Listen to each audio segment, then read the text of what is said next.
I think the past summer when I was in at the World University Games in Russia, that was definitely the most exciting kind of sporting endeavor I've been involved in.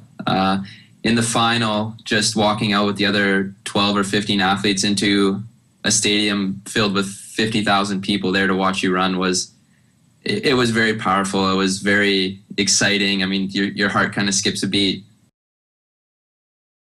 First year of university, I made the junior national team for cross country, and we traveled to the World Championships in Poland. And on the team that year, there was only one senior athlete, Simon Bayru.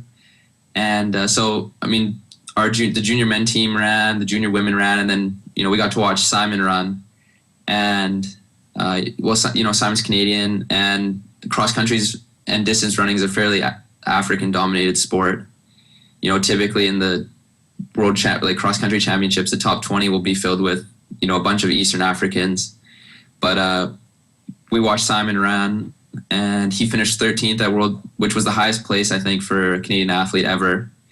I just remember watching the race and, almost running, half the race with him, just screaming at him and watching him just pick people off the whole way. And I think for me, seeing a Canadian up there and, really challenging, some of the top runners in the world, it just inspired me to be, every day just try and become better and try and do something, accomplish something like that.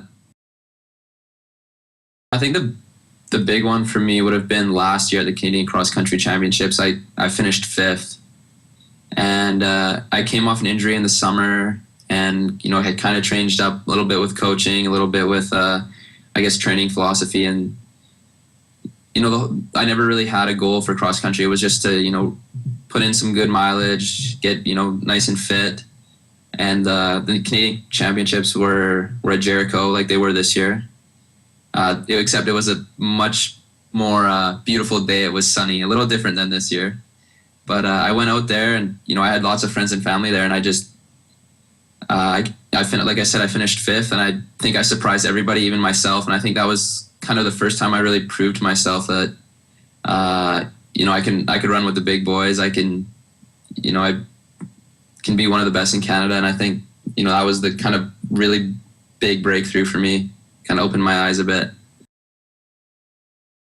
For me, it was just the main focus I had was just keep working hard, and good things will come.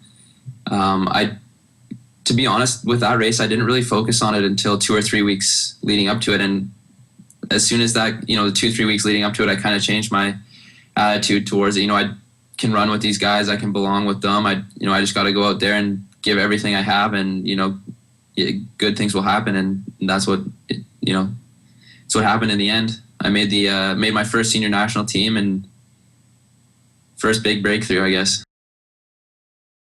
The World Cross Country Championships was kind of ironic, actually. It was held in the same city when I was a junior. So 3 years earlier, it was the same city, the same course, a little different weather. It was about -5 and completely covered in snow.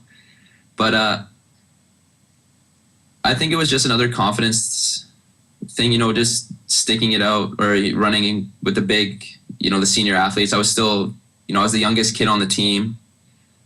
So I think just being around those older athletes that have experienced international competitions and the success, you kind of learn from that and how to handle it.